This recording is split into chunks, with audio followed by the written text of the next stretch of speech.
everyone. Greetings. Happy Friday. Welcome to the Steve Deace Show here live and on demand on Blaze TV, radio, and podcast with Todd and Aaron McIntire. We're going to be joined by FBI whistleblower who should be restored to the fullness of his previous station. Steve Friend. He'll be joining us here for the Deace Group here in just a matter of moments. We are brought to you by our friends over at Preborn. We just celebrated Holy Week. Mary had an unplanned pregnancy. I'm guessing a lot of you in this audience, maybe, given the era we are in the midst of, have a story similar to myself where you also were an unplanned pregnancy. All right. Well, take a moment today. Thank God for life.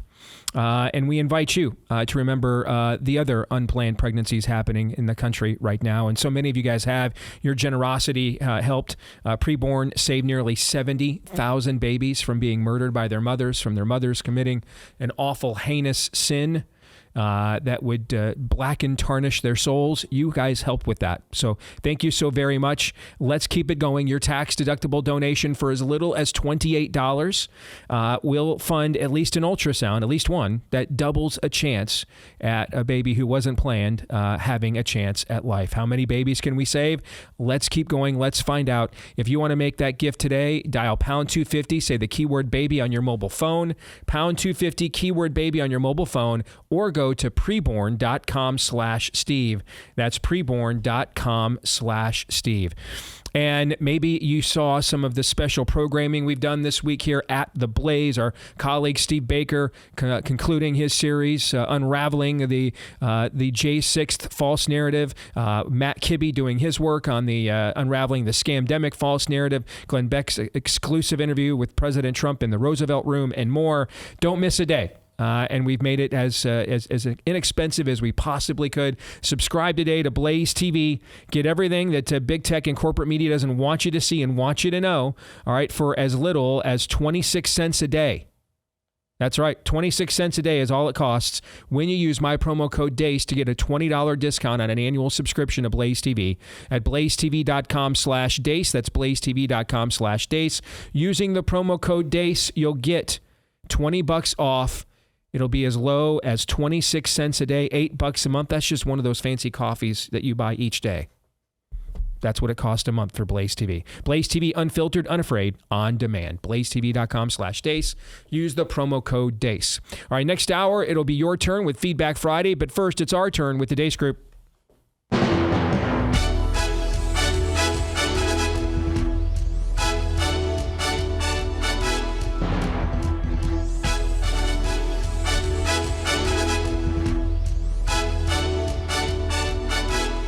Indeed. Before we begin, Steve, I just wanted to welcome you back to the show, brother. It's good to see you, Steve Friend. And I'm sure it was poignant for you yesterday to wake up to the news late Wednesday night from Pete Hegseth, the Secretary of Defense, calling the mandates that were given to the over 8,000 members of the military who were purged for refusing to inject a genetic serum that's toxinous. Is toxinous in a word? No. A toxic genetic serum into their veins, and even calling it an unlawful order. And there were some complaints originally that they were not working fast enough to fulfill Trump's executive order on this. There was a lot of bureaucratic hassle to try to hassle each of these 8,000 people one by one. But Pete Hegseth making it very clear, very bluntly on Wednesday night, hey, you are going to be welcome back. We are going to fight for you. What was done for you was not lawful. In other words, just taking out the rug from underneath any other bureaucratic attempts to screw these people. I'm sure given what has happened to you under the previous regime of the FBI, that was kind of poignant. And we would be remiss if we did not just kind of get your thoughts, because I'm guessing you wouldn't mind being offered a chance to have your station restored over there at FBI headquarters as well, given what the previous administration did to you. 949 days of unpaid indefinite suspension for me, and for my buddy Garrett Boyle, it's 1 week less than that. He actually hit 31 months last weekend. So we've been waiting. We were really encouraged to see that sort of action at the DOD, which is a far larger bureaucracy than the DOJ and the FBI. The FBI only has about 38,000 employees. The DOD has 3 million. And I think I can draw a line to the people who were removed, we'll say, from duty, and directly the people who objected to injecting the gene juice into our arms. It seems like every single whistleblower and person who was removed from station, all the Venn diagram, the Kamala Harris Venn diagram, overlaps. It's a complete circle with people who did not get the gene juice and also just refused to put their heads down and just follow orders because it was unethical and out of step with our oath of office. And that's exactly what we love about you, and why we absolutely believe that you and others like you should have your full station restored. And so we wanted to make sure we gave you a platform for that right off the jump as we begin with your weekly look at the week that was with issue 1, Bleep Lord Nefarious Says. We wanted to adopt. We said that we wanted to adopt without regard for race. By the way, anybody who says race is not a thing in this country should experience an adoption process where there are literally different lists. If you say that you want a white kid only versus if you say that doesn't matter. Wow. Like literally a different list. What is that? What do you mean by that? The list for white kid only is longer. And not only that, there was actually a discount, or you didn't have to pay a deposit on the fee. Discount is crazy. This is like how it works. Yeah. I couldn't believe it. Moving abroad after the 2024 election, you actually did it. I have no regrets. Not a day has gone by that I thought it was the wrong decision. I was welcomed with open arms. I knew after reading Project 2025 that if Trump got in, it was time for me and my non-binary child to leave the country. Your husband call you babe? I'm not married. Okay, so even better. I don't care. Okay, so I would like for you to apologize because that is derogatory. And second of all, is tranny derogatory to you? Yeah. Of course the Do you regret saying that President Biden had a mental acuity? He had a sharpness to him. You said that up until July of last year. I said what I believe to be true. And you think he was as sharp as you? We don't articulate as Black women our pain because it's almost like nobody ever gave us permission to do that. It seems like what we go through is pretty obvious. I mean, maybe we're not complaining, but we're actually living life out loud. The thing is, he was sharp. He was on his feet. I saw him. Live event. I had meetings with him a couple of times. Senator, on his feet is not praise. He can speak in sentences is not praise. All right, fair enough. In this land of the free and home of the brave, we have university students being swept up, shoved into unmarked vans, and fathers being tossed into Salvadorian gulags without a hint of due process. There has to be due process. The due process that they deserve. Here without due process. Due process is the essential core element. There's due process that exists in this country. It's constitutional rights to due process. You did take out a temporary order of protection against your husband in 2021. Were you in fear of your husband?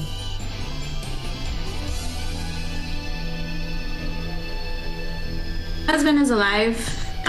That's all I can say.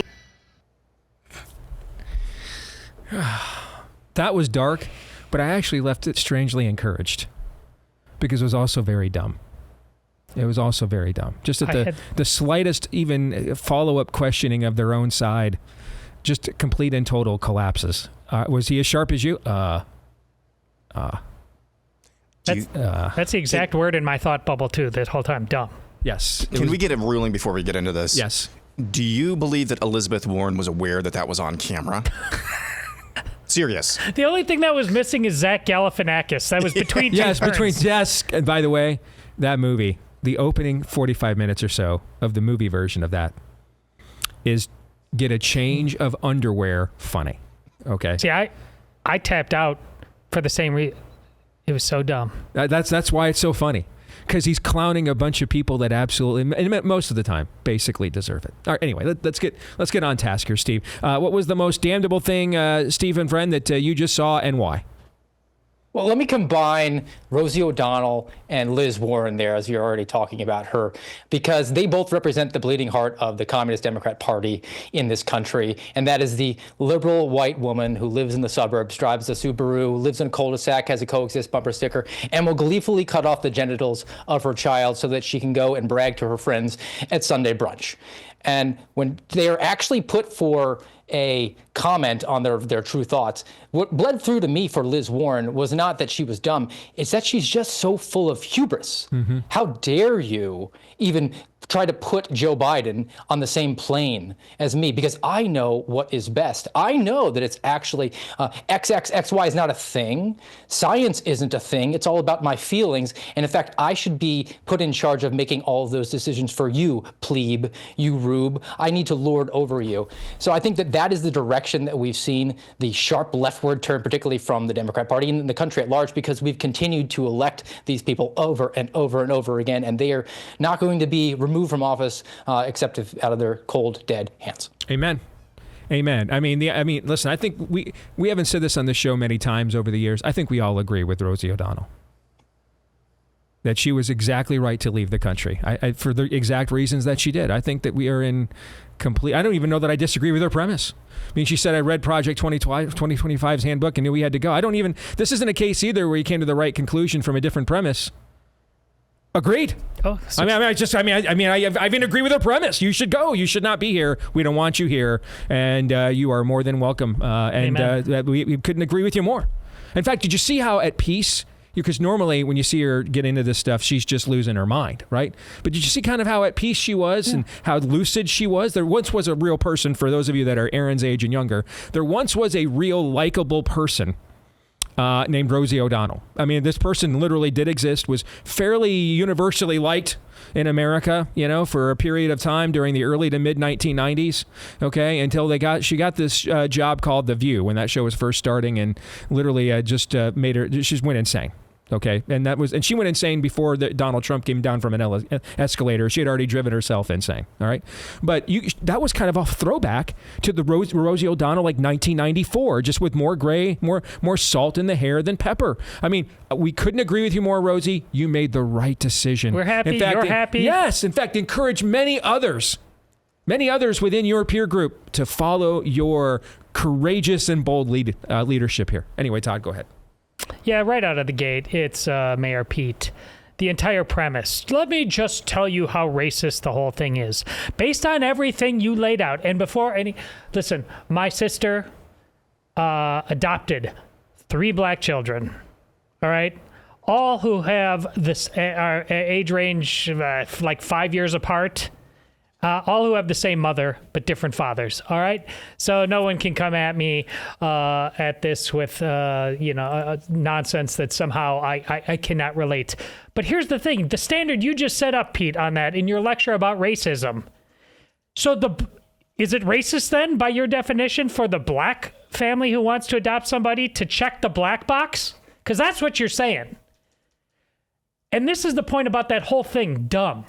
They are evil. But they are ridiculously dumb. And whoever you are out there, you don't have to be on the right or anything like that. But it needs to be a part of the dude code that we hammer over and over and over again. I don't like politics, blah, blah, blah. All your stupid excuses. You cannot let yourself willingly. It must be a guttural instinct. I will not be ruled by these people because they're dumb. I can't even imagine what every previous generation of Americans, if they could be brought back from the grave and shown that clip, not just even what is said, but who's the one saying it, what that group of people represents. Yeah. I mean, on so many levels, that would absolutely. We couldn't get past. Wait a minute. A dude married to another dude is adopting kids? I mean, we wouldn't even get past that point. The conversation would not even get past that point to literally every other generation of Americans, regardless of socioeconomic status. We wouldn't even. But then there's like 4 other points. One of which you mentioned. There's like 4 other points that would have just I mean, minds blown. They would be like, back to the grave we go. Why did you wake us up? I mean, what, I mean, to one of the great clips in the history of NFL films, Vince Lombardi, what the hell is going on out there? I mean, that's literally what they would do. I mean, just grab a random sample of the previous 10 generations of Americans. Wake them up from the grave and show them that clip. And they'll be like, what fresh hell is this? What is this? This is your country? This is your country. So it's time to ask yourself, what are your idols and why won't you smash them? Because that's the only reason they're allowed to exist like that. You let it happen. Aaron? Let's go. Man, this is a target-rich environment. Let's go to Tim Walz. Actually, honorable mention first. Due process. Hey, Abrego Garcia wife, tell me about the due process that you put your husband through when you took out a restraining order on him. Euler. He's alive? Yes. It's alive! Yes. So honorable mention. Let's go to Tim Walz, though, in his State of the State address in Minnesota, the Red Star State. He went on to say, after he got done talking about no hint of due process, he went on to lecture, Hector, if you will, the watching world about if you believe that freedom is not for everyone, you don't believe in freedom, you believe in privilege. No one believes freedom is for everyone. No one does. If they do, they're probably in prison. Because you know who else is in prison right now? Rapists, murderers. I don't believe in freedom for people like that. In fact, of all people, they're the ones who should probably be put in a gulag. This is just the mind-mushing, cancerous utopian thinking on full display. It doesn't make any sense. When you hold it up to the slightest bit of scrutiny, it falls apart like mush. Indeed it does. So let's get to the exit question. On a scale of 1 to 10, with 1 being the odds our beloved sister and colleague Jill Savage ever has to worry about being sexually harassed by Lindsey Graham, and 10 being the odds our guest Steve Friend here actually does. Watch your 6, bro. Watch your 6. Rank this week's level of total depravity, Todd. 10.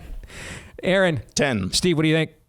Oh, I'm on record as having to defend Jill Savage, but I think I might have to invoke an Article 5 mutual aid here because of the bone structure and the Florida sunshine. It's a 10. I don't even know what half that means. It just sounded very funny. All right. Before we continue on with issue 2, a word about our great friends over at Patriot Mobile. And hey, they want to eliminate all the reasons and objections why you are doing what I once lazily did, which is it's just going to be too much of a hassle to switch, right? And then the day comes when you're reminded, hey, I'm giving my money to communists. Why am I doing that? Like the day that T-Mobile said, hey, we're going to start editing your text messages for misinformation during the scamdemic, which was in itself a haven of misinformation. So I called our friends over at Patriot Mobile that day, finally said, hey, I got to stop talking about it. I got to actually be a customer now. And they made it as simple and easy as possible as it could be. I know what some of you are thinking. Hey, I just got locked into a contract with one of these commies. What do I do? Well, they've got up to $500 per device for a contract buyout for you.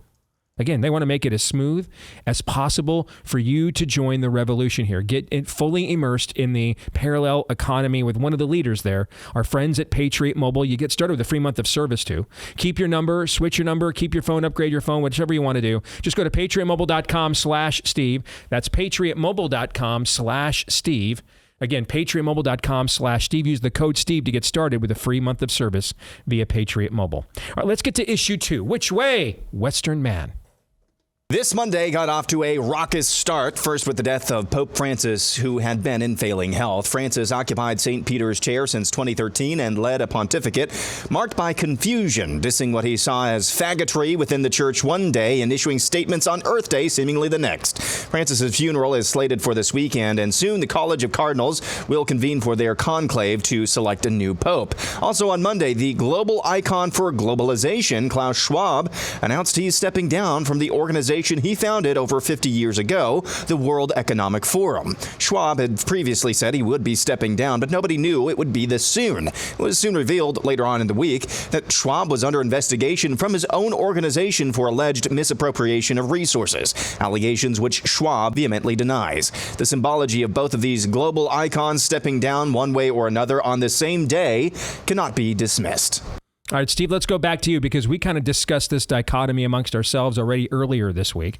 So let's have you kind of give us a fresh perspective here. Whose departure do you think will ultimately be more impactful? The deceased Pope Francis or the defrocked Klaus Schwab? What say you? To me, it's unquestionably the Pope, because Klaus Schwab going away, it's reminiscent to me of late 2023, early 2024, when we had Elise Stefanik go at the Ivy League presidents, and everybody on the right was cheering how they finally got a scalp because the president of Harvard was eventually defrocked from her position for plagiarism. But they just installed another communist there, so no sort of change there. Whoever replaces Klaus Schwab will be a complete ideological equal. It will be a clone of him, just in a younger fashion, which is why I think probably these revelations of his corruption probably came from within, somebody who's just clamoring to take his position. But to go over to the Catholic Church, where you don't have to be a Catholic for it to be a significant institution for not just our country, but for the entire globe. This has to be just a misfire with Pope Francis. They have to get back to the corrective action that we need. We need a strong, biblically based Catholic Church that sets the parameters for this worldview and this ever-encroaching creep that we've gone leftward and leftward and leftward. The Catholic Church can never be an ally to that. It has to be a rock in this entire battle here, because if we don't, then we're essentially going to give air cover to a communist left in this country, which can then use individuals with their biblical worldview against them and say, well, look, you believe in these principles, but here's the church, and they're actually laundering our Marxist world ideology through the scripture, and they will actually have the backing that they need in order to bring the people who are less inclined to go to church, the people that are attracted once because they have the Pottery Barn accoutrements and a nice daycare for the kids and maybe get a nice cafe latte, you'll get them once. But if you want to have the actual solid biblical basis here, there has to be a foundational belief. There has to be a set of principles, and that has to be coming from the church within Christianity. Well, that answer was a tour de force, Todd, and I think it's a pretty, given his answer, I think it's also a good segue then to you and what you think, both of what he said in the question. Yeah, he nailed all of it. I must first say, I like Klaus Schwab. I think I have to take his side. I mean, him being accused of misappropriation of resources, the whole purpose of the WF is to misappropriate resources. But yours is to misappropriate your resources, not their own. But yes. I don't know. He seems like he might be the victim here. Here's all you need to know, and I tweeted this. The line to see Pope Francis as he lies in state. They've calculated the numbers. They came out 1/10 of the amount of people have gone to see Pope Francis as went to see Pope John Paul II in 2005. 1/10. That's really the whole ballgame. That's all you need to know. And they know those numbers there. This has to be turned around.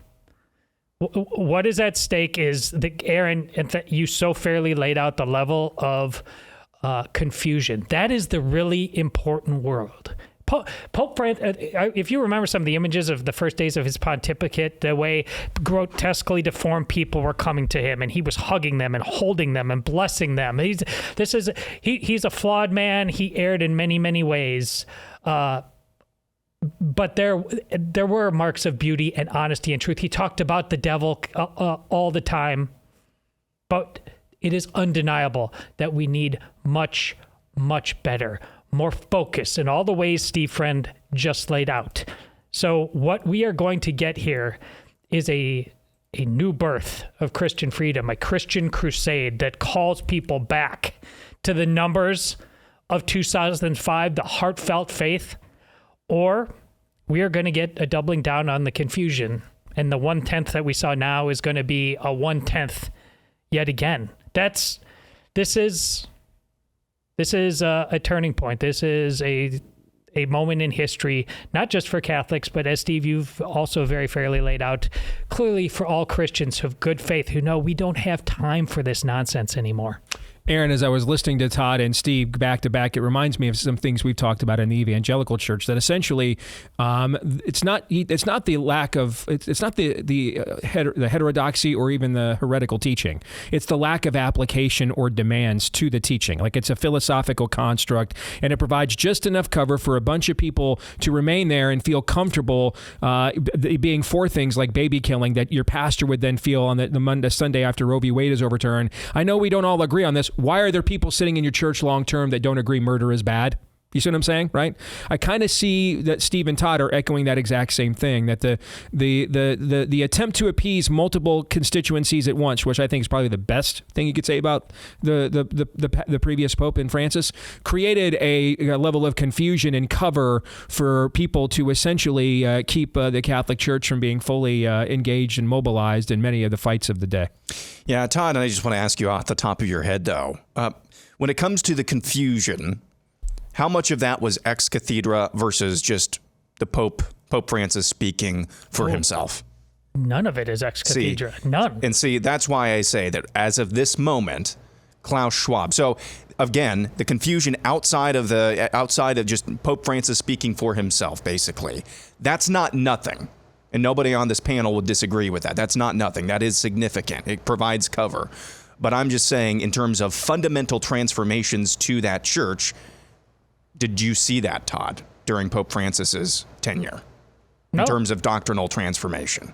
No, nothing was changed. So I'm saying at this moment, the World Economic Forum's annual Davos retreat really did not move the needle this year. Do you remember moving the needle last year much at all? Mm-mm. It really, I think, peaked around COVID. Mm-hmm. It really did.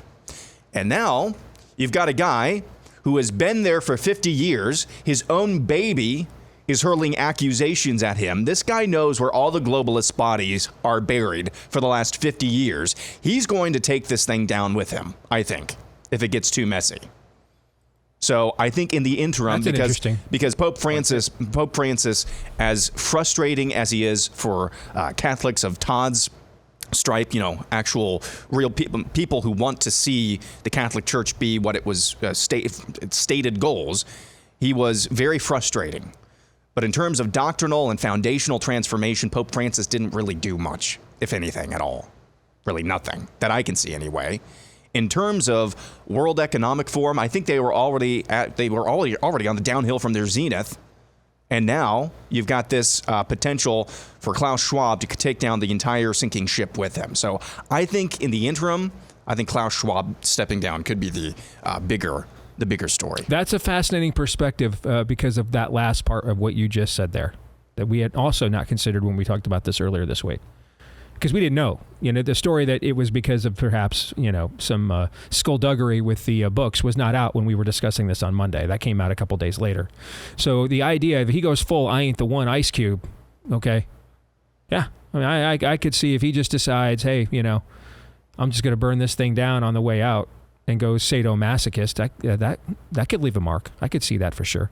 Let's get to the exit question. If the theological, ideological, philosophical profile of the next pope were an Eagles song, which Eagles song would it be? Take It to the Limit, Peaceful Easy Feeling, Already Gone, or Desperado? Pray it's Desperado.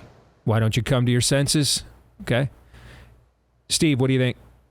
Desperado, we need a pale rider to come on in and take corrective action right away. Todd, what do you think?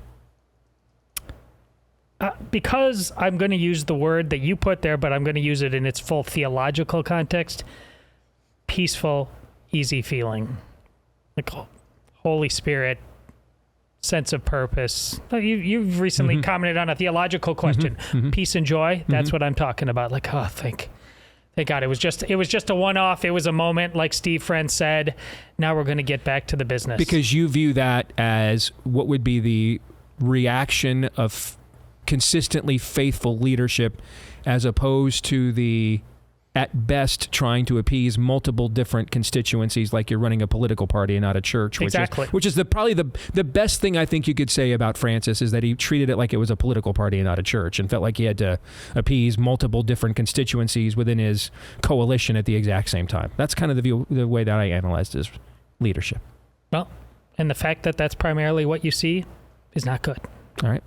When we come back, this has been something that has become hotly debated. It has multiple tentacles to it now on our side, and that is what to do with Iran.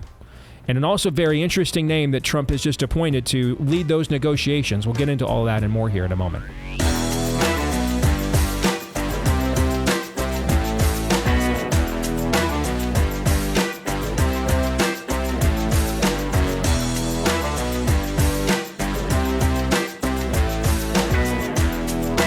All right, folks, the weather's heating up, and your nighttime bedroom temperature has a huge impact on your sleep quality as well. If you wake up too hot or too cold, I highly recommend you check out Miracle Made's bed sheets, which you guys know I love. They've got temperature regulating properties with silver infused fabrics inspired by NASA that make thermo regulating for your body to be at the optimum temperature for the best night's sleep. So much easier. And that same tech, by the way, also helps these things to self-clean as well, and ends up preventing about 99.5% of the bacterial growth that you typically see on your sheets. So they'll stay cleaner and fresher longer. And hey, listen, Steve, aluminum foil does those things too. Who wants to sleep in that? I get it.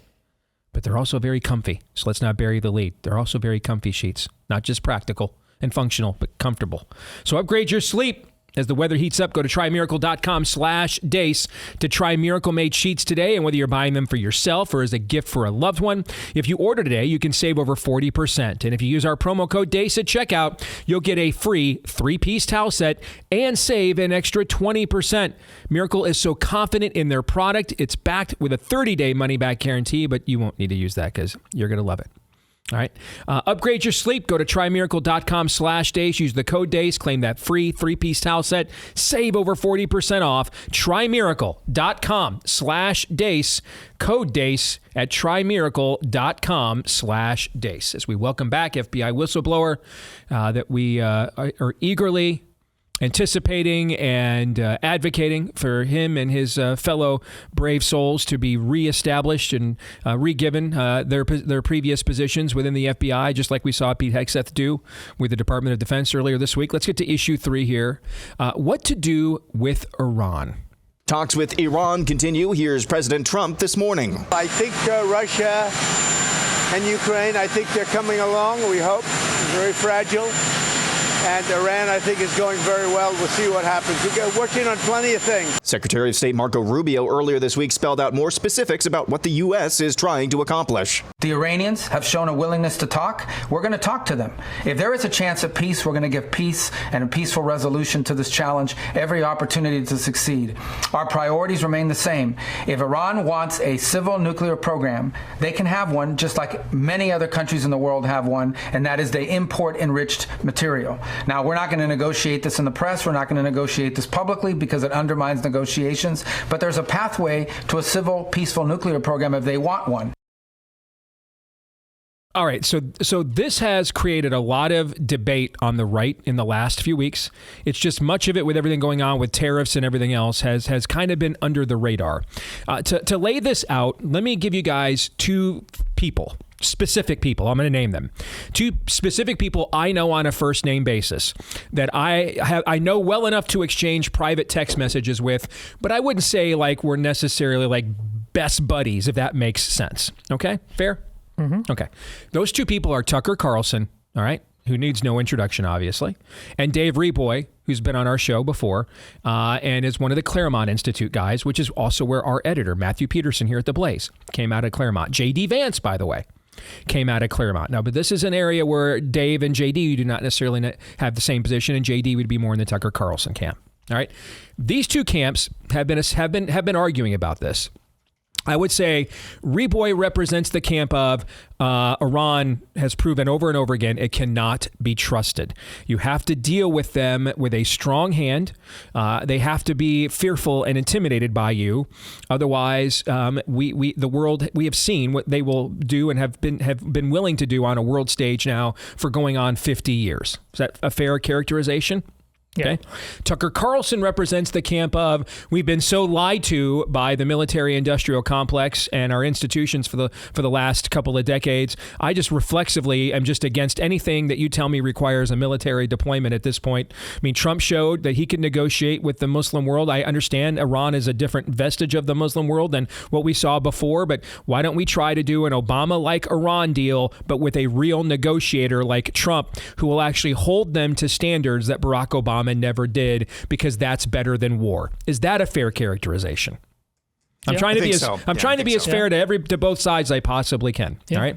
Now, I had anticipated we were going to debate where everybody stood on this perspective after I just laid this out. Are you on Team Reboy? Are you on Team Tucker here? But an event occurred yesterday that makes this all extremely interesting. And again, with everything going on right now, this just didn't get a lot of headlines on our side. But yesterday, President Trump announced who he wants to lead negotiations with Iran. And he named someone named Michael Anton. And I'm aware of his work. I do not know Michael, but I know his work. Michael, by the way, is somebody that Dave Reboy and his people hold in very high regard.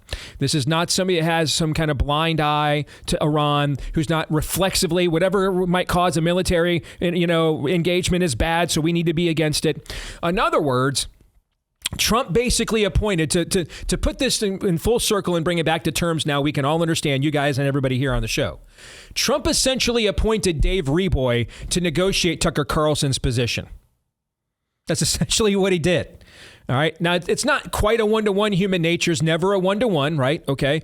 But in many respects, what Donald Trump did is appointed Dave Reboy to negotiate what Tucker Carlson wants to see happen.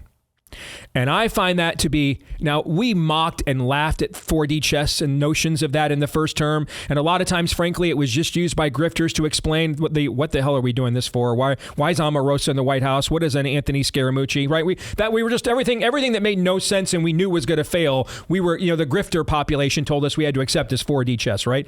Let me just tell you right now, what I just described to you, brother, that is some friggin' 4D chess. Okay?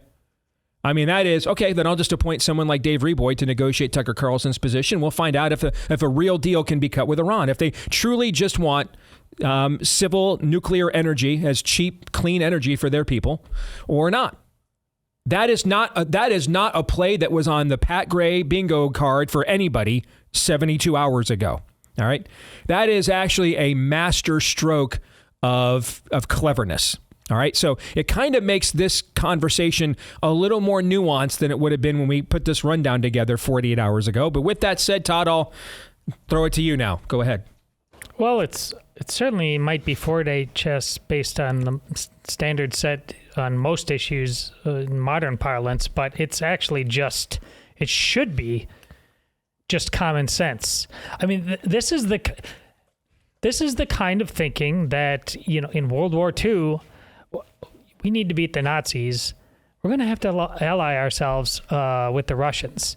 That doesn't mean we're pro-Russia. You realize it's a very, very complicated world, and you're trying to thread a needle to get as few people killed as possible. But you're not war at all cost. You're not peace at all cost. You're saying this is there's a lot of variables in here, and grown-ups, just because they find them untoward or icky, don't just throw them out overboard right at the beginning of negotiations. This is the same thing with the Cuban Missile Crisis.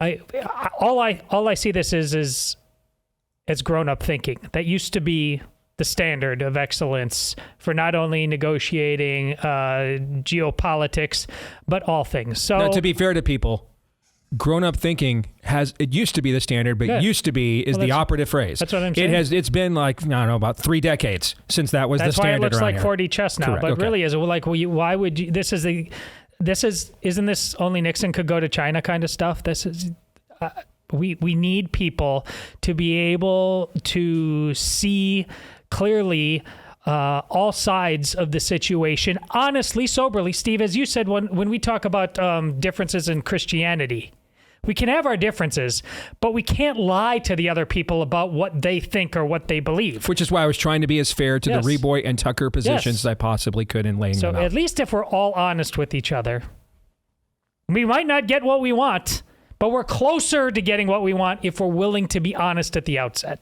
All right, Aaron, what say you? I am genuinely torn on this question about what to do with Iran. Because on the one hand, I totally understand the lack of appetite, and there's many reasons to have a lack of an appetite for more war in the Middle East, or whatever you want to call Iran, whatever that technically is. It is. I understand that. On the other hand, because of what we've seen Israel do over the past couple of years, just completely decimate some of Iran's proxies in their own backyard. They have struck Iran inside Iran multiple times, or at least once. That incredible, I think it wasn't the pager attack, but that incredible precision attack of a top Iranian general inside an Iranian apartment. You've got Iran on the ropes, it seems like right now, or at least very much demoralized. Are they or are they not the chief sponsor, state sponsor of terrorism? If they are, then you would look at this opportunity to say, hey, finish them. Do what you need to do to make sure that they are not a threat to your allies or your interests in that part of the country. On the other hand, though, like I just said, understand totally that maybe Iran is not what we thought that they were, or maybe not the threat that they thought that they were, and maybe just being used as a foil to justify spending more and more money on the Lockheed Martins and Raytheons of the world. Maybe that's the case. So in that case, well, then you need to find a deal. We are not in a position right now, however, where we can just completely keep nuclear technology out of Iran. Thank you, Barack Obama. They aren't what they were in terms of nuclear development 15, 20 years ago. So in that case, if there is a deal to be made, if there is no appetite, or maybe there's a different assessment of the threat that Iran actually poses, in that case, any deal that is struck has to include some sort of provisions, as you heard Marco Rubio there, for civilian use of nuclear technology. On the fifth hand, however, Iran lies. They lie a lot. So I am genuinely torn. I don't know where I fall. That's what makes the insertion of Michael Anton into this very fascinating. Steve, you get the last word. Go ahead, quickly. Ronald Reagan's joke that he wanted a one-armed foreign policy advisor because there's just so many different routes that we can go here on this. And I'm sort of torn like he is. I am, though, thinking that this cannot be in a vacuum view. There are other elements that we need to take in consideration if we're going to get aggressive with Iran.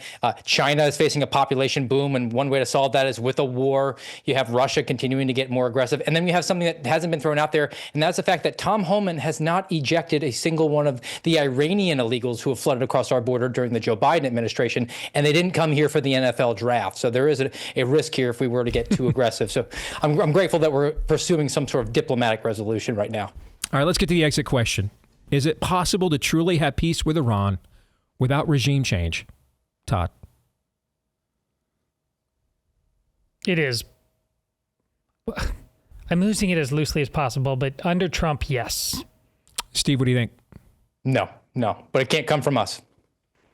Aaron. Pretty much same answer. Yeah, I think I have the same answer as Steve. No is the answer because it's too, but I'm in no hurry and disposition to get involved, and we don't even know our own worldview. Okay, right now. We're trying to save our worldview at home without trying to export it to the Persians at the moment. All right, let's get to our kicker topic. If you could change one thing, we're coming up next week is the 100 days first 100 days of Trump's presidency. Very quickly, if you could change one thing about Trump's first 100 days, what would it be and why? Aaron? It was the Pam Bondi Epstein files. Well, that's low hanging fruit. It is a low hanging, but that was an Omarosa Anthony Scaramucci level of rake step. But there's only been like one of those things so far. For the most part. For the most part. That's my answer. Yeah. Steve, what about you? Should have been a shock and awe instead of winning hearts and minds approach to installing Kash Patel and Dan Bongino at the FBI. It's resulted in promotions of the wrong people. Dan going out and tweeting, "Just trust me." Kash making himself available to NHL players and announcing Tren de Aragua arrest in Colombia by Colombian officials. And I can't help but notice that there's no criticism of the FBI and DOJ from the communist media or the Democrats who were clutching at their pearls at their confirmation because they know you don't interrupt your enemy when he's making a mistake. When you say more of a shock and awe, are you saying like bringing in reinforcements, not just taking those two and saying, hey, go get the entire bureaucracy, go get him, Tiger? Is that what you're saying? They should have exercised the exact thing the FBI did to me and other whistleblowers, and that is Navy versus Egan, to suspend and revoke security clearances of significant numbers of people, which they could have done on day one, and made some other policy changes that were immediately actionable, not necessarily prosecutions, which do take some time. Okay. Let's get to predictions. Steve, I'll start with you. Go ahead. The dollar store Cardi B that is Jasmine Crockett routine has run its course. The Democrats are the ones that are behind the ethics complaint because she has chosen to go the route of the Jamal Bowmans, not the AOCs, where she can balance the Jenny from the block routine and then sidle up to Nancy Pelosi. She'll be gone at the next midterm. I can see that. Yeah, I think that's a smart take, a really smart take. I mean, she's doing a better. I mean, listen, we all have created all kinds of content off of AOC's comments the last few years too, but she is still able to message that stuff that we clown in a way that she can draw a crowd. Okay, Jasmine Crockett is just so far. Maybe give her some time. Maybe she'll get better at this. But so far, it just seems like it's all clown. It's just all clown. It's just everything is a negative rate of return for them. There's no positive there. Todd. If the American birth rate is going to increase, as it must, because this is civilization defining stuff, it must overcome the sports bros of the NFL draft. That's a prediction? That's my prediction. How would it overcome that? The sports bros turn off the NFL draft and impregnate their wives? Is that what you're saying? The sports bros of the NFL draft are running in the opposite direction of a healthy birth rate. They've got other things to do. Okay. I just wanted to clarify what that process would look like. Aaron, go ahead. By May 10th or 12th, let's say May 12th. That's in approximately a little over 2 weeks. By May 12th, it will be clear who has the upper hand in the tariff war. An upper hand could just mean, hey, this is trending in a way that we are starting to decouple from China, or we can't decouple from China. Why May 12th?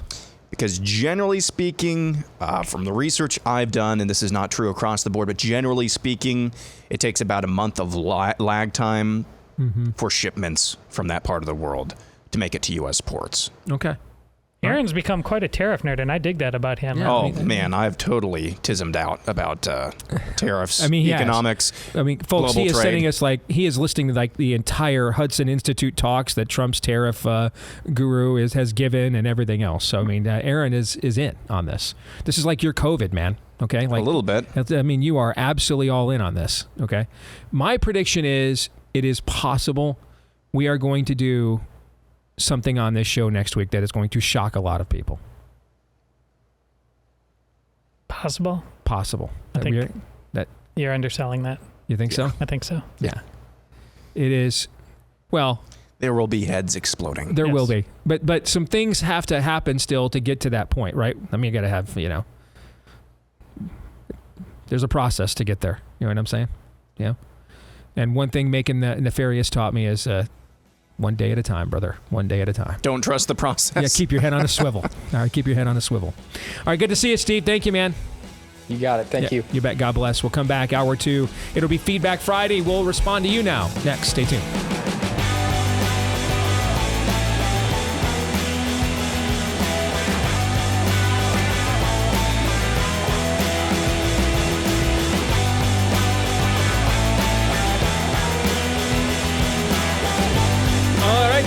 We are back here on hour 2 of the Steve Deace Show here on Blaze TV, radio, and podcast. Alongside Todd Erzin and Aaron McIntire, I am Steve Deace. And you can let us know what you think about what we think via the stevedeace.com inbox by emailing us, steve@stevedeace.com. DEACE, that's the email address. Like us on Facebook, MeWe, and Gab. You can follow me at Steve Deace Show on X, Instagram, and TikTok. Please subscribe to our new YouTube channel, at Deace Show on YouTube. That's at Deace Show on YouTube. And then also, please subscribe or hit follow if you're on Apple iTunes on your podcast feed, which makes sure when you do that, every time we do a new episode, it is sure to show up in your podcast feed. Thank you if you have. Also, make sure to leave us a 5-star review if you dig the show as well. We really appreciate each and every one of those as we continue to really soar in our new category because of what you guys are doing to support the show. So thank you very much for that. We appreciate all of you. Also, you might appreciate this. Go to richiemeetsthenrainbow.com. Again, that's richiemeetsthenrainbow.com. We came out this week with a look at our villain, our antagonist, the teacher. And someone sent me this note. I got to share this with you guys. Let me see if I can find it here in my feed because I just thought about it. Someone sent me this note after he saw the picture of the teacher. Steve, this picture is the best rendition of a commie woke government school teacher ever. It's both frightening and hilarious at the exact same time. And of course, I forgot to warn Aaron I was going to do this. For him to have the picture at the ready. I meant to not delete it, but I did delete it accidentally. Whoops. And there it is. That is the teacher. The first time you saw the teacher from Richie Meets the Rainbow, Todd, your reaction was what? And you used the proper pronoun, it. Well done. Yes. Nice job. Yes. I mean, the rainbow fist is my favorite part. The rainbow fist. Oh, the resist. It's also Lindsey Graham's favorite part. There he is. I've sat under the feet of the master for a long time. Yes. There it is. My Padawan, you are now ready for the Jedi trials. You are. God, those are some awful trials, I think. Oh, they will be. I can assure you of that. Yes. All right. And so if you want to see more and get more updates, it releases June the 3rd. In fact, we're going to give you details here in a couple of weeks on we're going to call it a special Pride edition that we are going to offer exclusively to our show fans first before this hits the entire market on June 3rd. All right. So this is going to be a special Pride edition just for you all. We're going to give you details on that here in a couple of weeks. To make sure you don't miss anything, go to richiemeetsthenrainbow.com. That's richiemeetsthenrainbow.com. And then also to make sure that you don't miss out on a good night's sleep, you can try Dream from Beam Organics. Their awesome dream powder. I tried it. Listen, I can't try everything before we bring them on the show, but I always tell you if I did try something. And there have been times I tried something and I didn't like it and we just didn't do it. Right? So if I personally recommend something that I've tried, it's because I tried it and I liked it. All right. And so I tried this several times over the course of a couple of weeks, got great results with it each and every single time. All right. And hey, it's from a great company. They share the same values as you do, and it'll help you to wind down to get the best night's sleep that you can possibly get, because the better your night's sleep, the more productive you're going to be the next day. They've got several great flavors. Dream is kind of their go-to with the original formula. I use the chocolate peanut butter. It's got magnesium, melatonin, all kinds of other ingredients in there that are natural, science-backed, healthy, that'll help you have the best nighttime sleep that you could possibly get. All right, so here's the deal. You get an incredible Patriot discount of 40% off.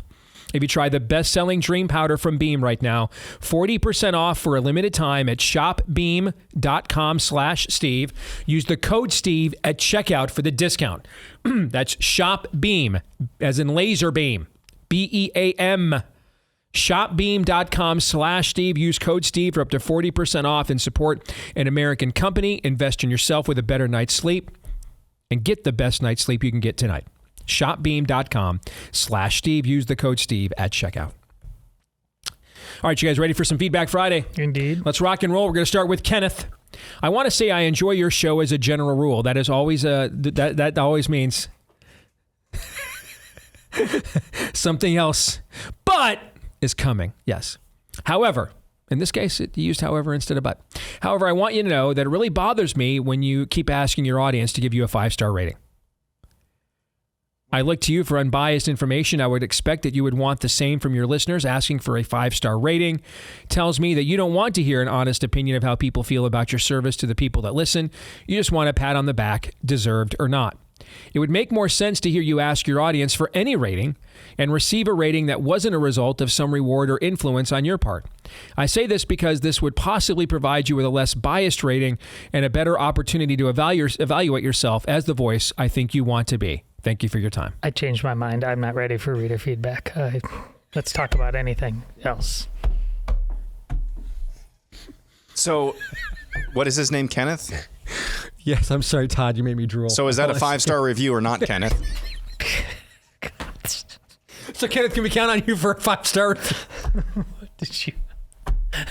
Deborah's at home right now. What did you do, Kenneth? Good grief.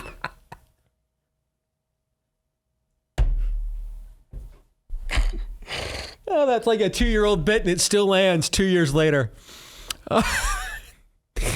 Oh my! Listen, I understand. I kind of understand where he's coming from. And Kenneth, we make it very clear. All right, we don't want you to lie.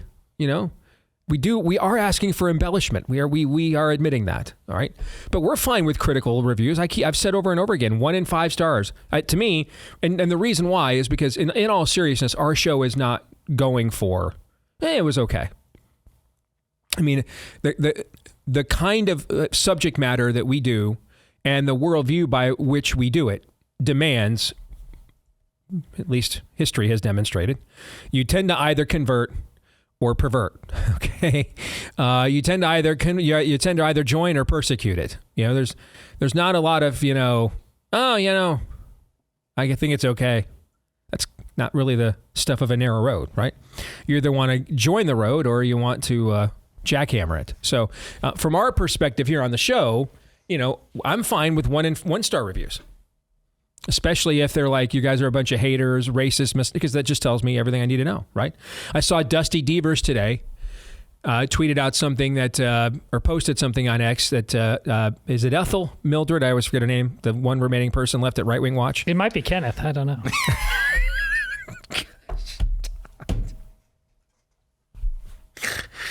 Oh, gosh. No, she was posting something about Dusty saying that Obergefell could not possibly be settled law because only God's law gets to define marriage. And anytime man tries to redefine something that God has already determined, it's not settled because God already settled it, right? Righteous. Yeah. And so by the way, he called them right-wing boost. Yep.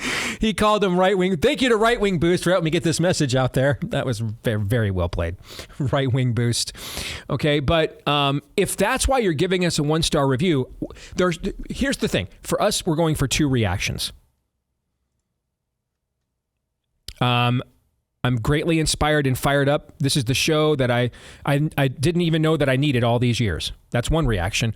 Or I hate your guts and everything you stand for because it's anathema to me. I'm fine with both reactions, truly. If I get either one of those reactions, then I'm doing my job. If I get some reaction in the middle, not really doing my job. And that's not defined by The Blaze or anybody else. Long before this show was on The Blaze, there was a Steve Deace show. That's defined by me. From day one, I've been going for one of those 2 reactions, which is, praise the Lord and pass the ammunition, or those are the people that we need to aim our ammunition at. I'm just trying to identify. The harvest is plenty, but the workers are few, right? So I'm trying to identify who are the workers, right? Okay. They hear the call, the shofar goes off, they answer the bell, right? I'm trying to find those people, right? But I'm also trying to make sure we all know, hey, if you guys are wondering who I'm talking about, it's that person right over there. Like I saw today, someone over at Fox News suggested that Trump needs to put in a ban. She's tired of seeing all these federal government workers in D.C. still wearing masks. And Trump needs to put in a ban that bans masks, by federal workers. And I was like, better yet, don't do that. And just the minute someone walks in with a mask, fire their ass, because they basically just said, it's me. I'm the one that's got to go here. Right? It's self-identification. Sure. I mean, that's to me, you're doing a public service. You saved us a bunch of time. Steve Friend is concerned, just from the last segment, that Bongino and Cash have not come in and cleaned as much bureaucratic house off the top as they needed to. Well, I mean, I can see why you'd be like, well, it takes some time to figure out who has to go, right? No, it doesn't. Just take everybody that came in to work on a mask. You should be sitting there, right? The entrance to Quantico. Mask, you're fired. You're fired. You're fired. You're fired. You see what I'm saying? Yes. If you're still wearing a mask. Now, know what someone's going to say? Well, he's got a communicable disease. Okay, cool. There's no 100%ers. Know what I'm saying? We live in an uncertain universe, in an uncertain world because of sin. So nothing is truly, other than the word of God, truly 100%. So there's going to be some collateral damage. There's going to be some exceptions to that. You put up with some exceptions. Because there's a rule. Because there's a rule. Thank you. And that's a rule. If you're still showing up to work late April 2025 wearing a mask, it is 99.999999999er that you're exactly who we were looking for. And when you throw a rock into a pack of dogs, the one that yelps is the one you hit, right? And so our show is trying to do one of 2 things. Identify who's going to answer the shofar when it sounded. Identify who's going to yelp when we throw the rock. Okay? That's why we only want 1 in 5 stars. Just to clarify. And we probably spent more time on this. Do you think than Nathan is a yelper? Or Kenneth? Kenneth, sorry. No, I think Kenneth already forgot his name.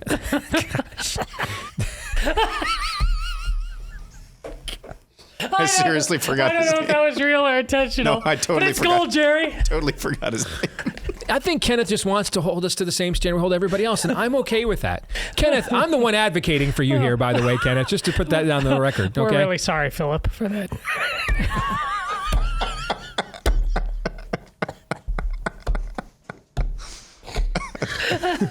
Kenneth, can we count on you for a 5-star review today? I'll see you on Monday, Jerry. Kenneth, for your love gift this month.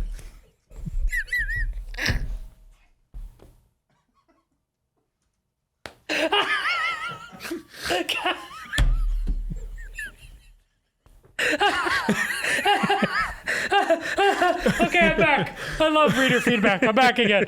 Gosh, this has been a roller coaster of emotions. We're only one into this whole thing, okay? Goodness. We got through one. All right, what's funny is we have a note from another guy named Ken, but it's totally different, I promise. Okay?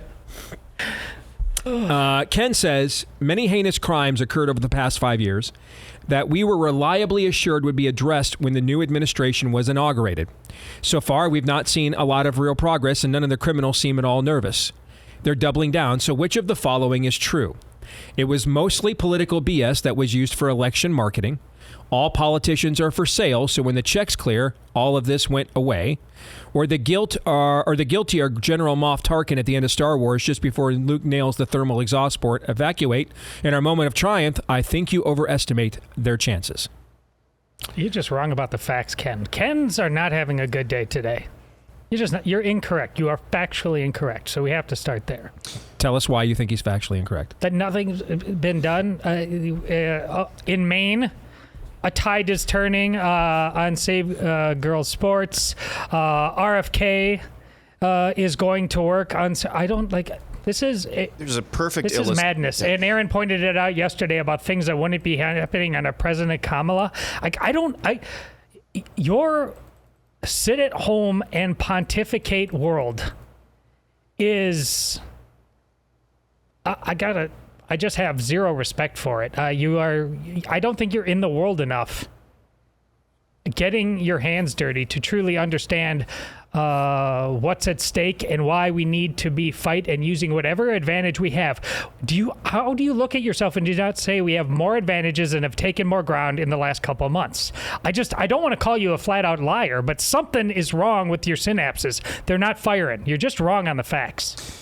Do I wish that things moved at a much faster pace? Yes. Do I wish things would change or would have already changed policy-wise, executive policy-wise, where you can just do things unilaterally when it comes to these various agencies? I think the executive branch, headed by President Trump, has done about the best job as they can do. Yeah, everybody would like to have everything all at once. But if that's all you're looking at, you're doing yourself a disservice, and you're also just doing the people you're talking about a disservice as well.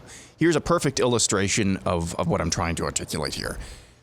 So the day that Andrew and Tristan Tate, but I think it was Andrew Tate, was released from Romanian custody and flew into the United States, there were people online pulling their hair out. Why would President Trump allow this person to come into the country? And by the way, I don't like Andrew Tate. He can stay in Romania for all I care with his brother, okay? But they were pulling their hair out, attributing this somehow to President Trump. There were reports that Rick Grinnell pressured Romania or something like that.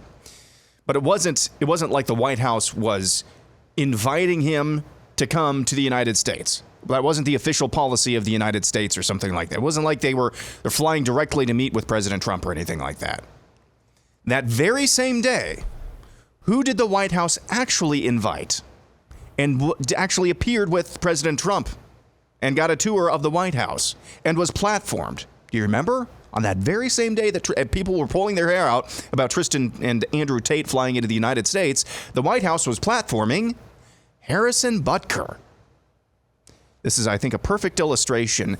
Yes, I don't want Andrew Tate to be here, but if that's the only thing I'm looking at, the only thing that I'm acknowledging, and I'm not acknowledging over here, a guy who we all think should be somewhat of a model for fatherhood and family formation and morality and just standing your post in the public square, if you're not going to acknowledge that, the White House platforming that guy, you're doing yourself a disservice because you're going to drive yourself nuts. And a lot of people have driven themselves nuts, and it's not even been 100 days. Let me add this. To be fair to these people as much as we possibly can, because they represent a portion of our audience, okay? And it's not as if cynicism about the political process has not paid off over the years, okay? That's fair. Okay. So, for example, just when he says, hey, was this mostly BS for election marketing? The truth of the matter is, Trump did use the whole locker up thing in 2016 as election marketing BS. That is the truth. So we can't act like there is no predecessor for thinking that. But Ken, I got to tell you, all politicians are for sale. Donald Trump took a bullet to the face. Took a bullet to the face. Ken. I mean, that doesn't mean they're going to keep their promises to the extent that you want. They're going to be able to execute the things that they promised. And that's what we're going to see play out over the course of the next few years. But you know, I feel weird being the guy in the position of grace and sympathy. But I'm just, particularly with someone I've not had a conversation with Donald Trump in almost 10 years. But I'm just really uncomfortable sitting in this position and even hinting that a guy that took a bullet to the face from the system and is a multi-billionaire is a politician for sale. I just don't even know how we get there. I don't understand that. I really don't.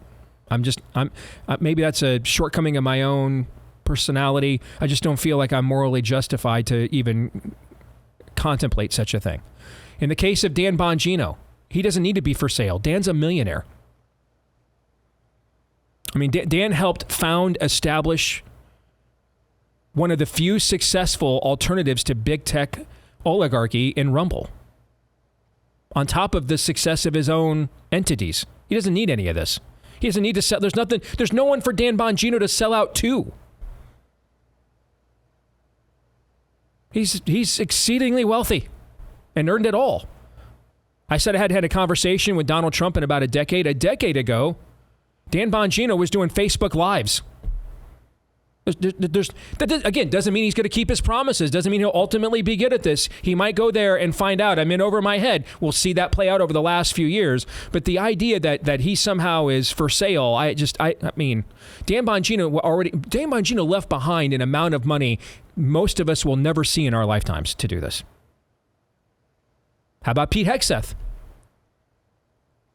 I get people were disappointed by the way that the reestablishment of the 8,000 plus purged servicemen and women went at first. Pete Hegseth had his entire... How many of you knew Pete Hegseth was on his third marriage before he agreed to take this nomination for Secretary of Defense? How many of you knew? I didn't know. I'm guessing many of you didn't know. How many of you knew he's on his third marriage, twice divorced? He's had plenty of his own moral shortcomings, moral issues. He had a nice gig. He didn't have to take this on. He knew taking this on would risk an entire past he's probably not proud of and anxious to have re-aired in front of his kids. He agreed to do all of that and faced it all head on to take this position. Why? He just enjoys having his past sins shoved in his face and having his kids reminded that, hey, dad's got feet of clay, because that's a really fun process. Take it from someone who knows. That doesn't make any sense. What is Pete Hegseth getting out of this other than all of his dirty laundry got aired? He's making good money at Fox News, dude. He didn't have to do this. Dan didn't have to leave his estate in Florida to do this. Trump doesn't have to do this. He's got 5 Dan Bongino estates at least. He doesn't have to do this. It doesn't make any sense. Doesn't mean they'll be good at this. It doesn't mean they'll pull it off. It doesn't mean they'll be successful. But I really don't believe it's going to be for some kind of ulterior motive. It'll be because of a worldview deficiency, because they misjudged entirely what they were truly up against. And that's why, to me, I think you want to take the approach that Davis Yance took on the insufficient deployment of the redeployment of the 8,000 purged military members. What you just heard from Steve Friend in the last hour, he had some very specific criticisms. But he also didn't say, and the whole thing's over, it was a waste of time, and we were already sold out. On April 25th, it's over? We're not even 100 days into this thing. And it's, as someone whose motivations get judged constantly, which I signed up for by doing this, but my motivations get judged constantly by the very people throughout my career I've tried the most to represent and to help. And they're always the first ones to judge my motivations every single time. Which is why you see people elevate me to like saint-like status, which I don't deserve. And then the minute I have a take they don't get or don't understand, instead of coming to me, have complete and total meltdowns. How many times have you guys witnessed this throughout the course of working here? Which you also I don't deserve either one, frankly. If there's anything I can promise you, it's that I try to do this in the most conscientious way I am capable of. Now, that's the key thing there, that I am capable of. I need checked. Aaron's checked me at times. Todd has checked me at times. My wife has checked me at times. My kids have. I've got a board. They check me at times. The Blaze has checked me at times.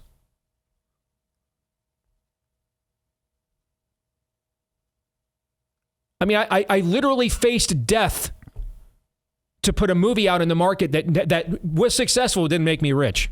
I might be the only person in American history to produce his own movie based on his own book, and it was financially successful, and he didn't get rich off of it. Instead, I almost died twice. And every day I've got to look in my feed, and every day I've got to open it up. I'm a sellout. I'm this, I'm that, from the very people I'm trying to help the most. I signed up for this. And we just all had a very good laugh, and I love doing this for a living. It beats going down a mine shaft with a flashlight. I'm bringing that up because I live in a small corner of the universe compared to Dan Bongino, Pete Hegseth, and Donald Trump. All Pete Hegseth signed up to do is have a bunch of people like me who previously admired him but didn't know about his past, now suddenly learn about it, have his entire reputation dragged through the mud, which admittedly, he'd earned some of it because these were his actions, but he had largely moved on with his life. He had resettled his life. He had found a place in a church. He had moved on, didn't have to go back and relitigate all of these sins, but he did so in the most public fashion possible. Why? Who would do this? Donald Trump took a bullet to the face and then moved right. He went further right.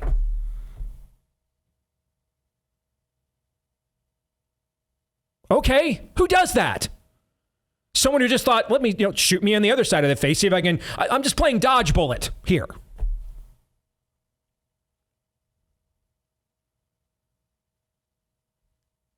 I think people that have demonstrated a level of... Dan Bongino was already massively culturally relevant and influential. He doesn't have to do this. He went dark except for official communications. And he did this to do what? What in the world can they offer him at Quantico that he did not already have? Threaten him with that he wasn't already threatened with. They've tried to demonetize him and everything else. Dan and I haven't always agreed all the time. Dan and I disagreed vehemently in the last primary. I just have a hell of a lot of respect for a guy who put it all on the line. He has a reputation and everything, and then more than once. I remember when I first saw Dan going after the Russia collusion thing, I thought, oh, come on, man. Don't tell me Dan's doing it. I even said this to you guys privately. Oh, man. Now Dan's doing the grift too? He was right. Everything he said turned out to be right, and I had to say to him, dude, I had you misjudged there. So forgive me, since I made that mistake with Dan once. Forgive me if I'm not eager to make it again. And I would urge everybody else to do the same. Number one, none of us benefit if this thing fails. There is no benefit to anything. Anything we hold dear, care about, Well, maybe some of you just want a narrative justified for your own personal vindication for whatever reason. But the country, the culture, our coalition, our worldview, nothing beyond your ego and desire for vindication benefits from this failing. So from my perspective, because of that, we're better off actually extending way too much grace and then having it blow up on us than way too little and then looking like clowns later. Yeah, I should have trusted you more. That doesn't mean we cannot prod, we cannot be persistent, we cannot demand more. But the desire to just instantly throw in the towel. These people are facing a Leviathan that has been generations in the making.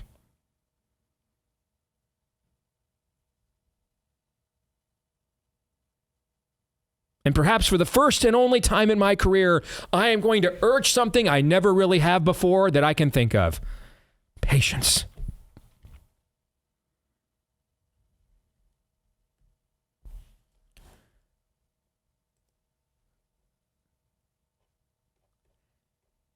Let that simmer for a second.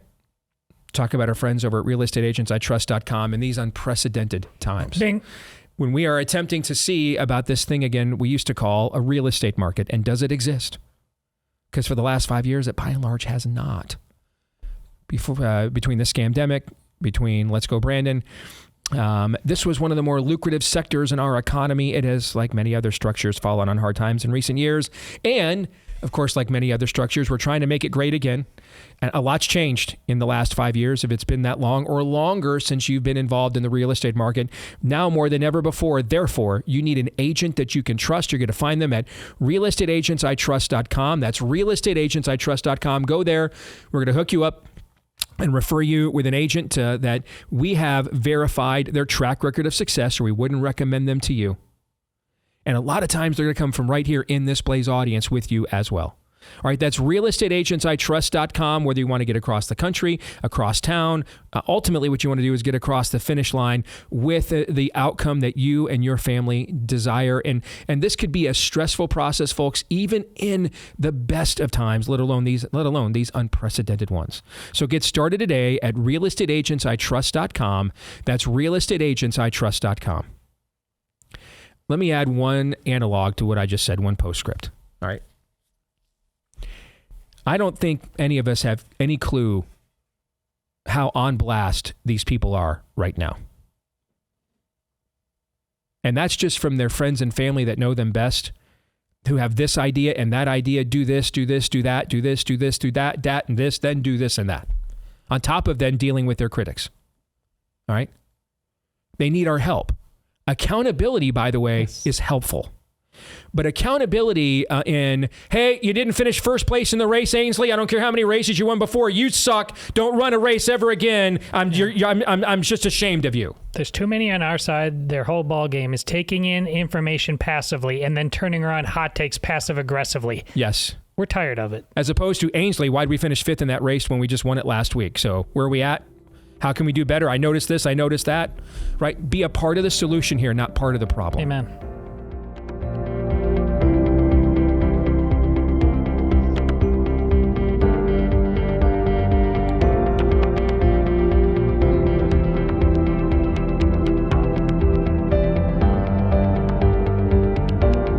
Todd just threatened to shoot me with the air pistol over there if I read any more notes from guys named Ken here on Feedback Friday. Correct. Oh, gosh. Backyard Butchers is meat straight from the farm without all that dangerous crap in it. Thick, delicious is what you see right here is what you are going to get shipped right to your door. It's a company started by faith-based America First founders, and these guys make some great meat. And it's straight off the ranch, and that's their commitment to quality. It starts with the sourcing. Their beef comes straight from the lush green pastures in Texas. Their cows eat primarily a grass-based diet supplemented with about 2% certified all-natural grains. This ensures their well-being and contributes to the exceptional taste of their beef as well. All the cuts delivered to you are 100% U.S.-born, raised, and processed. Companies are trying to hide the fact that most of their cuts are from overseas or don't have the same standards as theirs. No growth hormones, though. No preservatives. Straight from the ranch in Texas. Get their best box yet. The Steakhouse Box. Be the king of the grill. It's got something for the entire family. T-bones, fillets, incredible burgers, and more. Go to backyardbutchers.com/Deace. That's backyardbutchers.com/Deace. Or use promo code Deace for 20% off. Promo code Deace for 20% off. And by the way, I have tried this. We've had Backyard Butchers on the show here a couple times over the last few years. It's been a minute, but last year I did, just out of curiosity, I think it was like Memorial Day weekend or one of the holiday weekends. I went to the store, local store here, and got a bunch of the store burgers. And I grilled them all together with the Backyard burgers, or Backyard Butchers burgers. Okay, we had the family over. And I had one of each, just to taste it myself. And I mean, I could not tell you how much better the beef at Backyard Butchers was. It's just science. It is. Backyardbutchers.com/Deace. Use the code Deace for 20% off. All right, let's get back to some Feedback Friday. And let's see. The next one that I have is not... It's not from Ken. It's from Matthew Konicki. So buckle up, though, on this one. Okay? I'm angry, not at you guys. I'm angry at God. How do I know that God is real? If he's so powerful, why hasn't he already defeated Satan? Present tense, not in the future. The battle is already won, or so I'm told. Why wait? Is Satan so powerful that he's only weakened at the end? Why can't God just snap his fingers and cast the devil down now? If God is omniscient and omnipresent, he supposedly knew from the very start what each of us would do, how our lives will turn out. Does that not mean our fate is already written? We might have a choice in life to follow Jesus, but it's already written whether we do or not. Is that not true? He already knows, supposedly. Why doesn't he give us a choice? Why am I supposed to believe in God? He supposedly created me in his image, but he let me loose on earth to do as I choose. He made me.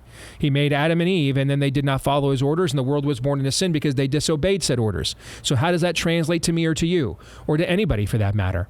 I am supposed to believe that an unseen being created me to pick and choose my own way in life, but if he calls me, I'm supposed to drop everything and follow even though I can't see or hear him, or else I wind up in a lake of fire. Did I ask for this? Hell no, pun intended. He knew that from the start how I would turn out. He knows everything. Is this some sort of cosmic game? Why would the creator of the universe and all men be our father, yet still cast us into hell if we don't measure up to standards we had nothing to do with?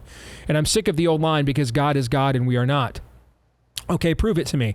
Prove to me that you are my creator. Prove to me that you are all-powerful. Once again, how come you ain't kicked the devil's butt yet? Prove it. I'm not even from Missouri, but you have to show me. I'm pretty sure Almighty God will make me regret talking about him this way, but I don't care. If it takes me almost blaspheming him to get him to show himself, so be it. Now, I wanted to read this in full context before we responded so we can hear everything that Matt has to say. Okay? And Matt, let me start with this. Okay? First of all, you're selling yourself short. You did not almost blaspheme him. You totally did. Okay? Just that. All right. I wanted to make sure, Matt, you understood here the true stakes. You didn't almost blaspheme him. You totally did. Okay? Secondly, is your middle name Kenneth? No. Just kidding. That being said, all right, you are sharing laments that have been shared throughout the ages. I just heard it last night, Bill Maher laying this out to Charlie Kirk during their conversation. Elements of the beginning part of that letter. Let me start with your very first sentence. I'm angry at God. Why are you angry? Matt, how would you know what anger is? When a lion mauls an antelope on the Serengeti, is the lion angry? Because typically when we engage in that behavior as human beings, it's usually we figure it's somebody's doing something out of a deep-seated anger, correct? Yeah. But when a lion just grabs and usually it'll be the slowest and weakest one he can get his hands on, grabs the most infirm, the most vulnerable antelope on the Serengeti and mauls it to death. Literally just pulverizes it. Meat tenderizes it right there as live bait, right there on the African plain. Is the lion angry? Or is it just eating? How would you even know you are angry, Matt? Who told you were angry? Where did your definition of anger come from? Why do you feel anything? What does algae feel? What does plankton feel? What's an owl feel? What's a cactus feel? Where did your feelings come from? How did you identify them? By what marker were you able to give them an identity? In your second paragraph, you said he supposedly knows from the very start what each of us will do. But you looked at it strictly from your point of view, Matt, and not from his. He knew you were going to write this letter and send it to me to be read on April 25th, 2025, on a fairly large and significant podcasting platform full of a lot of other believers. And he knew that you were going to do this. He knew that you would fully blaspheme him like this on a platform of this magnitude. Knew before he even made you were going to do it. But he made you anyway. Knew you were going to disavow him, disobey him. He knew. And as we commemorated last week, knowing this in advance, he made you anyway. And then sent his son to die for you for your blasphemy.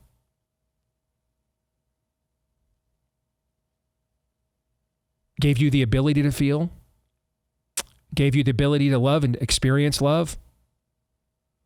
Gave you sensuality, sensation, significance. What does he owe you? Knowing how you were going to repay those gifts. Nothing. And he knew in advance you would disobey them, disregard them. As an ingrate, you would reject them and throw them back into the lap of the one who gave them to you. Yet he made you and gave them to you anyway. You ever tried looking at this from God's perspective, but not your own?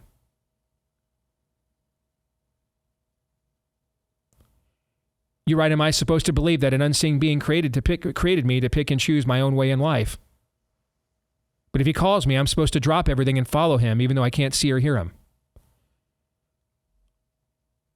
I mean, I kind of think if someone created you, yeah, would be the answer to that question. So we're really debating whether he's your creator or not. Because I kind of think if someone created you and therefore gave you, is the origin and of everything in life that you care about, you kind of may owe something to him to at least pay attention when he calls you out. But if he didn't create you, where'd you come from? Why do you have a soul?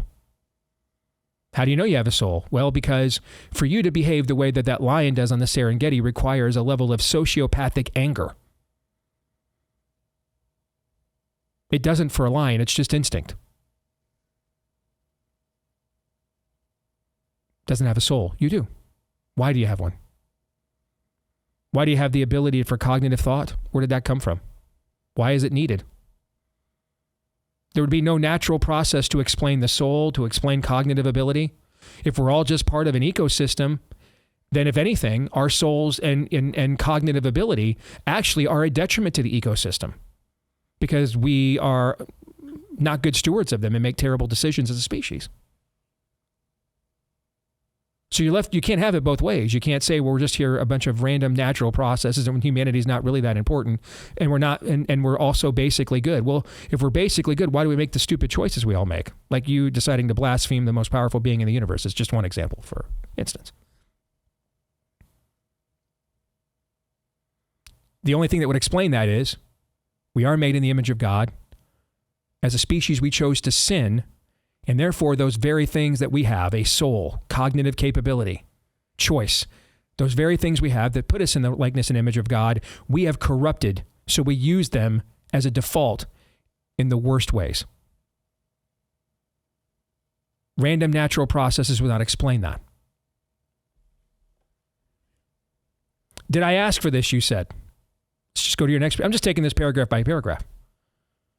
Okay? Did I ask for this? You said, did he ask for this? He gave you air to breathe, food to eat, people to love you. Mediocre programming like this to listen to. All right?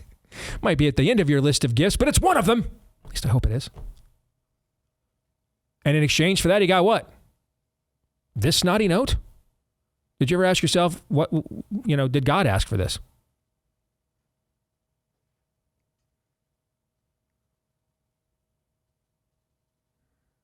Why would he still cast us into hell if we don't measure up to standards we had nothing to do with? If you don't know anything of his standards or anything at all, why are you angry about them? What are we even angry about then? What are we even arguing about then? I mean, what's the point of this entire conversation if these standards don't exist and they're unknown? In fact, if these standards don't exist and they're largely unknown, why do you care if you're violating them? You should be at great peace, in fact. You're completely and totally on your own. There should be nothing pricking at your conscience. There should be nothing bothering you whatsoever. Contentment, joy, love, peace, you should have all those fruit of the self. You should have them all. Shouldn't be angry at anything at all.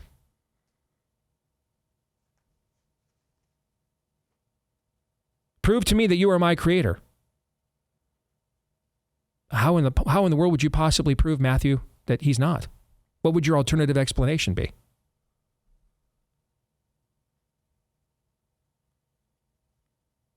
Because there isn't one. There isn't an alternative explanation. The only worldview on planet Earth, I'm not saying you're going to like all the answers, brother, and I'm not saying that I like them all either. But the only worldview on planet Earth that sufficiently answers why is the world the way that it is, why are we the way that we are, and what will be done and what can be done about it is the biblical one. It's the only one. The rest of them do not have the answers. And many of them don't even try, in fact, while having these exact same complaints. Well, then by what standard would you even have any of these complaints? Why would you be mad? Why are you mad at a God you don't believe and you can't see, you can't hear? Go about your way. You're on your own. You're master of your own domain. Eat, drink, and be merry, for tomorrow we die. Do what thou wilt. That is the whole of the law. Why are you mad? It would seem to me you'd only be mad, you'd only be disappointed if there was a just creator.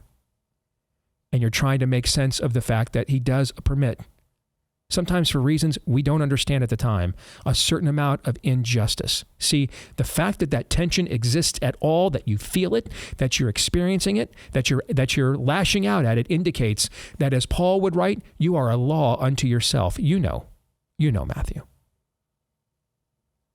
Because if he's not real and he's not there, there's no point to this entire conversation. It's what J.K. Rowling said about why she's against the gender stuff, even though that beyond just she doesn't like the eradication of femininity as a woman, but she also has staunch advocacy of homosexuality. To the point she retconned Albus Dumbledore as a homosexual after the books were all published. Well, if there's no gender, then there's also no what?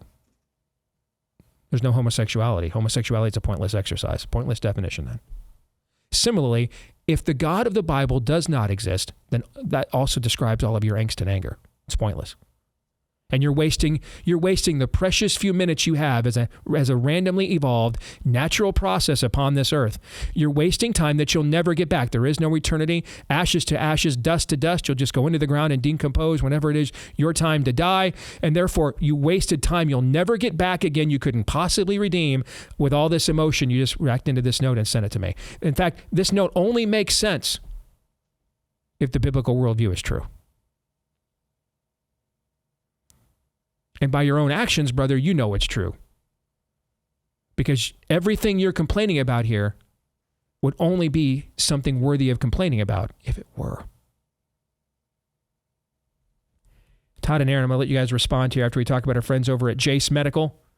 Maybe you've heard of ivermectin, mebendazole. It's the medication you guys are hearing about in the news and your social media feed. It's the mixture of two meds. They've been around for years.